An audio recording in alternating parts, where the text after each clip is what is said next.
Mi primera visión. Como Dios me ha mostrado el camino que el pueblo adventista ha de recorrer en viaje a la Santa Ciudad, así como la rica recompensa que se dará a quienes aguarden a su Señor, cuando regrese del festín de bodas, tengo quizás el deber de daros un breve esbozo de lo que Dios me ha revelado.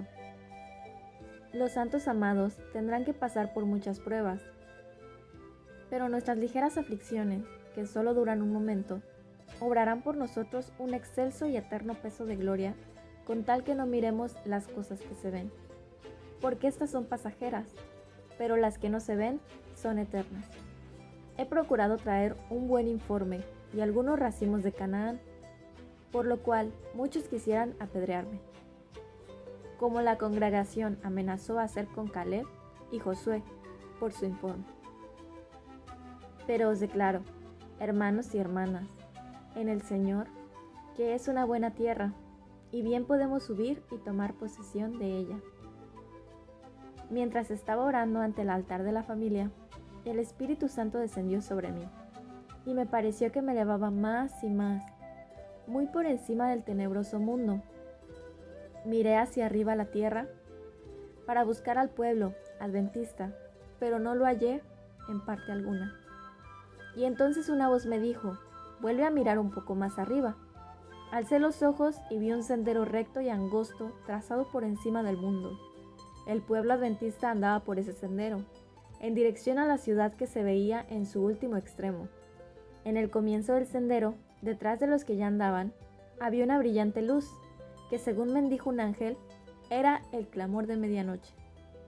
Esta luz brillaba a todo lo largo del sendero, alumbraba los pies de los caminantes para que no tropezaran.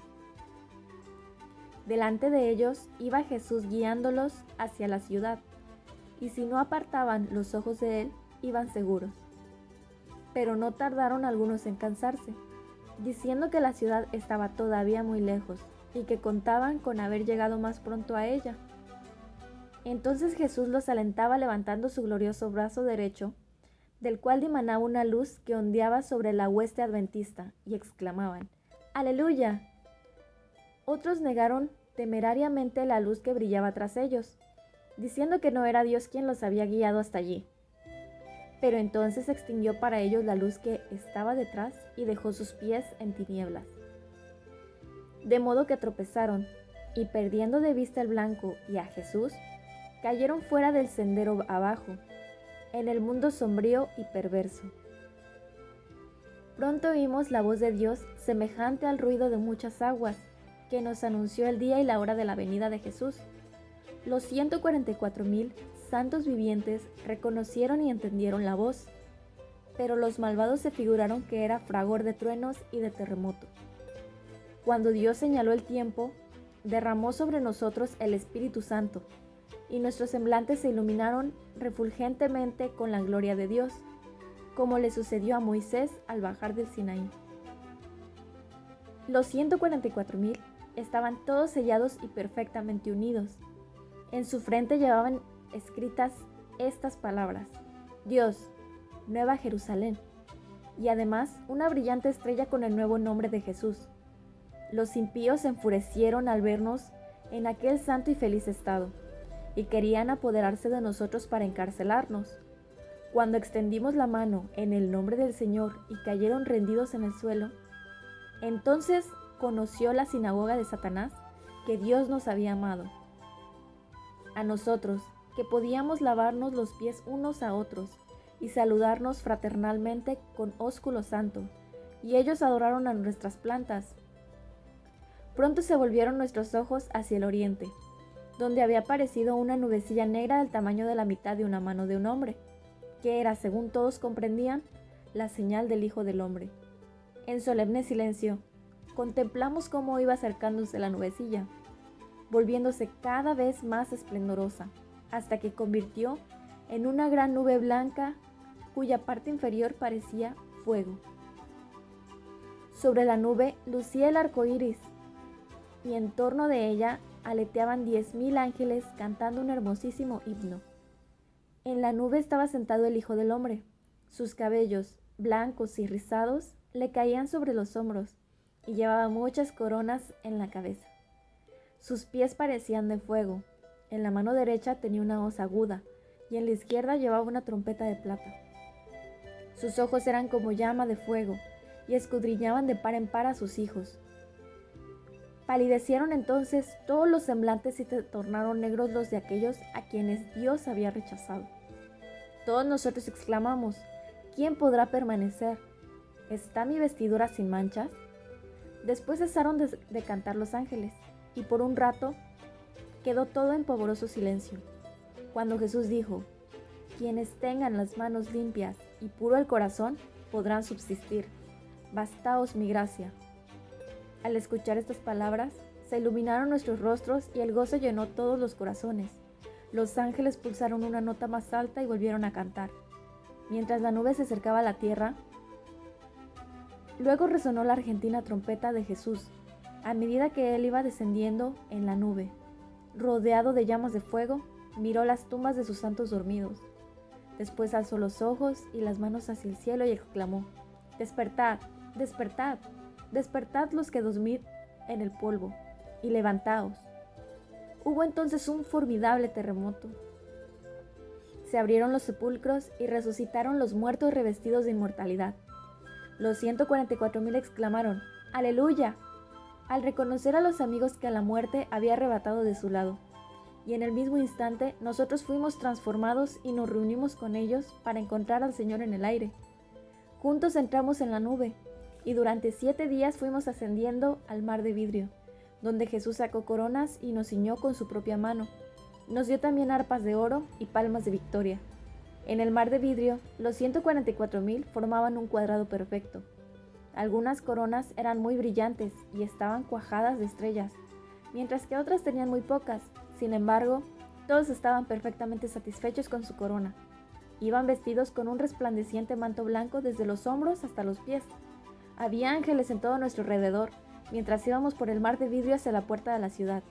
Jesús levantó su brazo potente y victorioso, y posándolo en la perlina puerta, la hizo girar sobre sus relucientes goznes y nos dijo: «En mi sangre lavasteis vuestras ropas, y estuvisteis firmes en mi verdad. Entrad». Todos entramos con el sentimiento de que teníamos perfecto derecho a estar en la ciudad.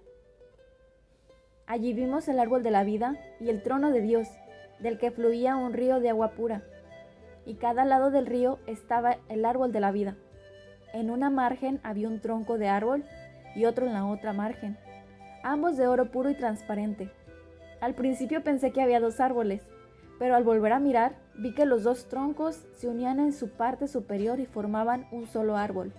Así estaba el árbol de la vida en ambas márgenes del río de vida.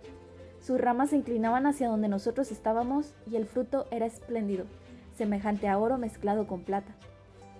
Todos nos ubicamos bajo el árbol y nos sentamos para contemplar la gloria de aquel paraje, cuando los hermanos Finch y Stockman, que habían predicado el evangelio del reino, a quienes Dios había puesto en el sepulcro para salvarlos, se llegaron a nosotros y nos preguntaron qué había sucedido mientras dormían.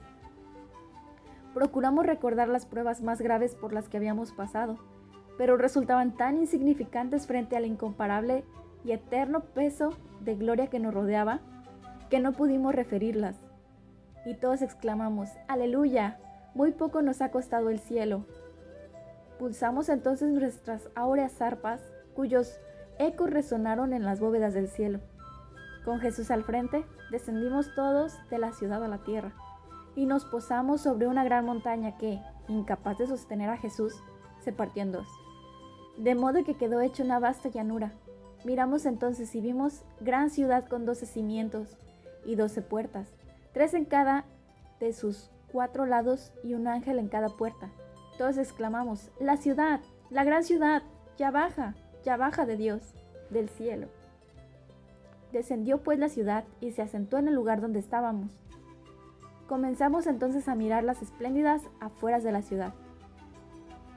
Allí vi bellísimas casas que parecían de plata, sostenidas por 4 columnas engastadas de preciosas perlas, muy admirables a la vista. Estaban destinadas a ser residencias de los santos. En cada una había un anaquel de oro. Vi a muchos santos que entraban en sus casas, y quitándose las resplandecientes coronas, las colocaban sobre el anaquel.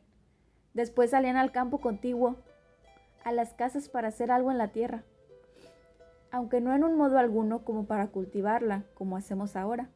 Una gloriosa luz circundaba sus cabezas, y estaban continuamente alabando a Dios.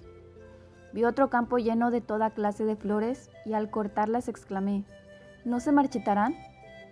Después vi un campo de alta hierba, cuyo hermosísimo aspecto causaba admiración. Era de color verde vivo y tenía reflejos de plata y oro al ondular, gallardamente para gloria del Rey Jesús. Luego entramos en un campo lleno de toda clase de animales, el león, el cordero, el leopardo y el lobo. Todos vivían allí, juntos en perfecta unión. Pasamos por en medio de ellos y nos siguieron mansamente. De allí fuimos a un bosque, no sombrío como los de la tierra actual, sino esplendente y glorioso en todo.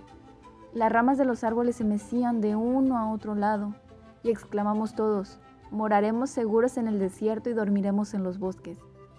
Atravesamos los bosques en camino hacia el monte de Sión. En el trayecto encontramos a un grupo que también contemplaba la hermosura del paraje.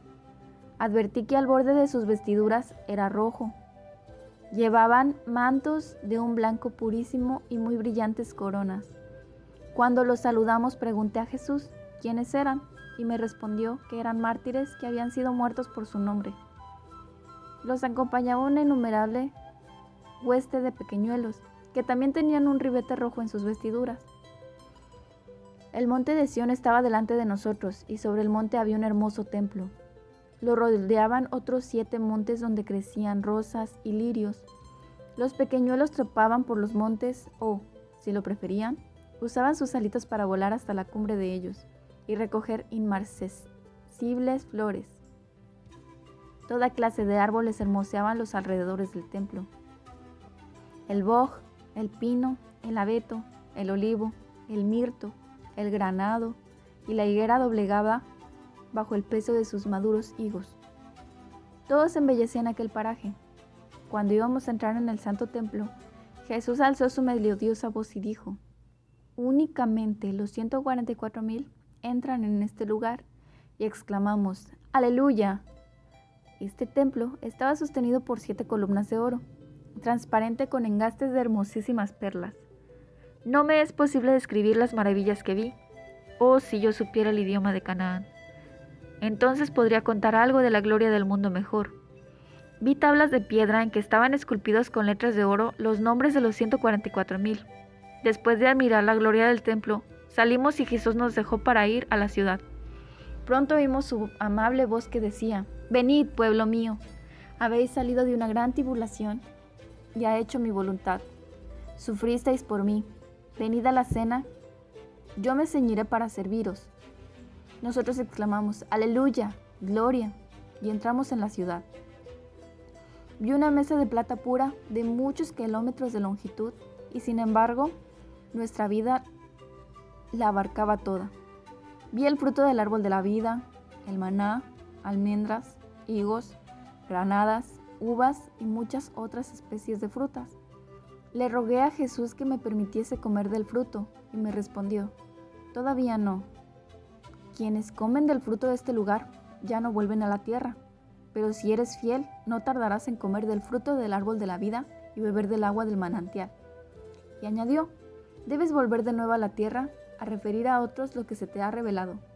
Entonces un ángel me transportó suavemente a este oscuro mundo. A veces me parece que ya no puedo permanecer aquí. Tan lóbregas me resultan todas las cosas de la tierra. Me siento muy solitaria aquí, pues he visto una tierra mejor. Ojalá tuviese alas de paloma. Echaría a volar para obtener descanso. Cuando salí de aquella visión, todo me pareció cambiado.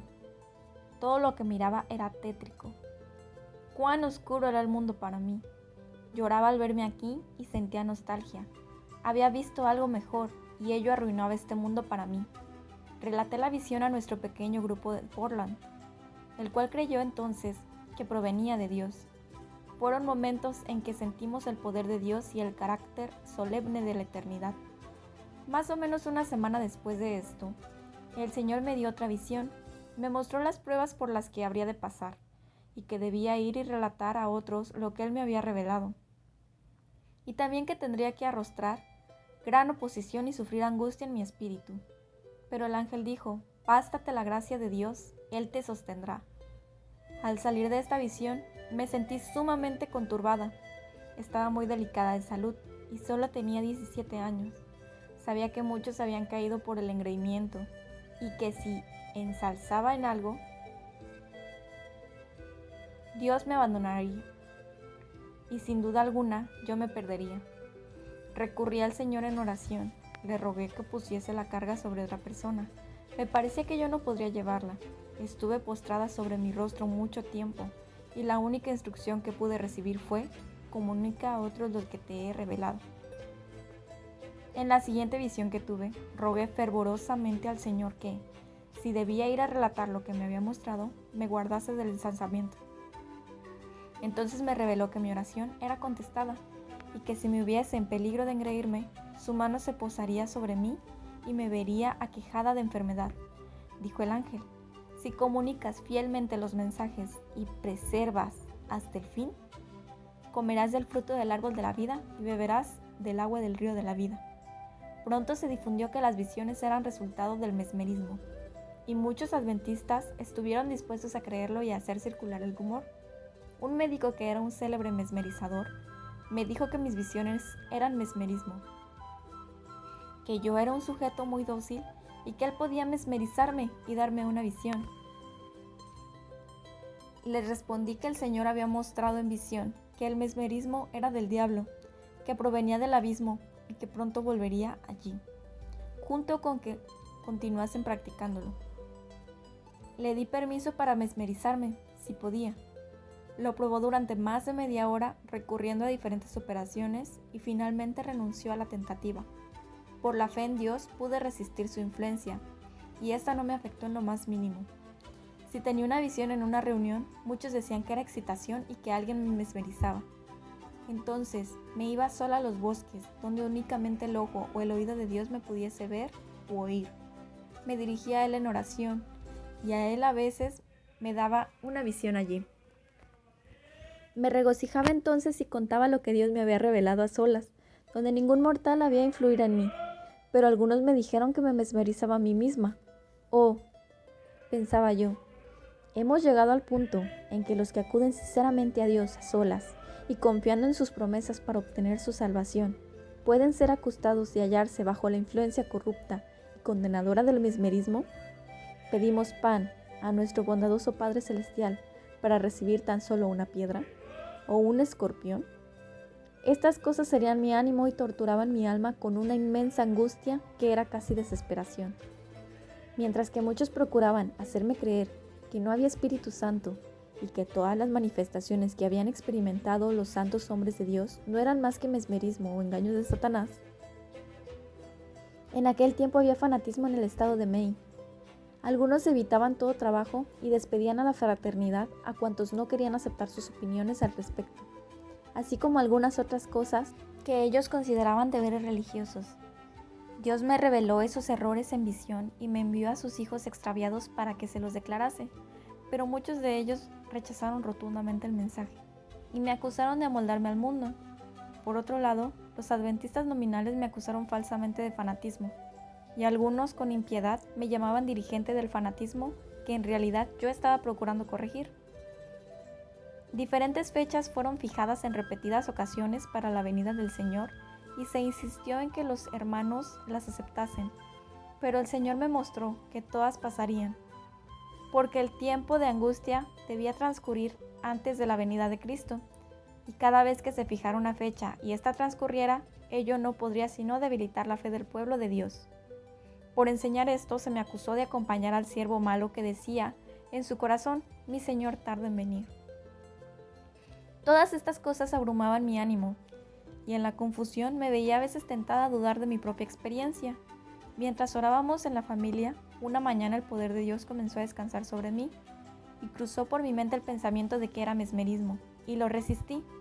Inmediatamente fui herida de mudez, y por algunos momentos perdí el sentido de cuánto me rodeaba. Vi entonces mi pecado al dudar del poder de Dios, y que por ello me había quedado muda, pero que antes de 24 horas se desataría mi lengua. se me mostró una tarjeta en que estaban escritos en letras de oro el capítulo y los versículos de 50 pasajes de la Escritura.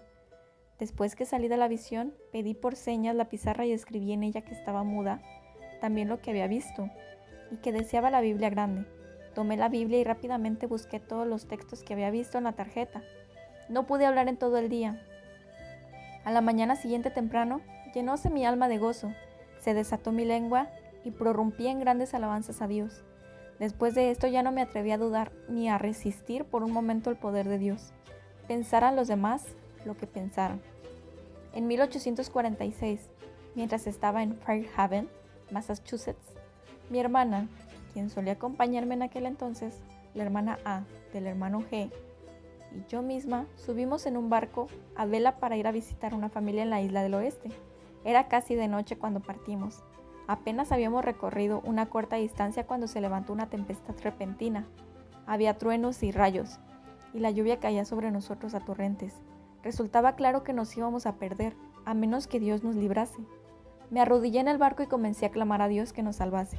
Allí sobre las olas tumultuosas, mientras el agua pasaba por encima del puente sobre nosotros, fui arrebatada en visión y vi que antes que pereciéramos, se secaría toda gota del océano, pues mi obra estaba tan solo en su comienzo. Cuando salí de la visión, todos mis temores se habían disipado. Cantamos y alabamos a Dios. Aquel barquito vino a ser para nosotros un Betel flotante. El redactor del Advent Herald había dicho que, por cuanto se sabía, mis visiones eran el resultado de operaciones mesméricas. Pero, preguntó, ¿qué oportunidad había para realizar operaciones mesméricas en una ocasión como aquella? El hermano G estaba más que ocupado en el manejo del barco. Procuró anclar, pero el ancla se deslizaba por el fondo.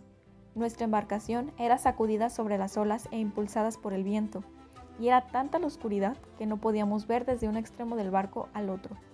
Pronto el ancla se afirmó y el hermano G pidió auxilio. Había tan solo 2 casas en la isla y resultó que estábamos cerca de una de ellas, pero no era aquella a la cual deseábamos ir. Toda la familia se había retirado a descansar, con excepción de una niñita que, providencialmente, oyó el pedido de auxilio lanzado sobre el agua. Su padre acudió pronto en nuestro socorro y en un barquito nos llevó a la orilla. Pasamos el resto de aquella noche agradeciendo a Dios y alabándole por su admirable bondad hacia nosotros.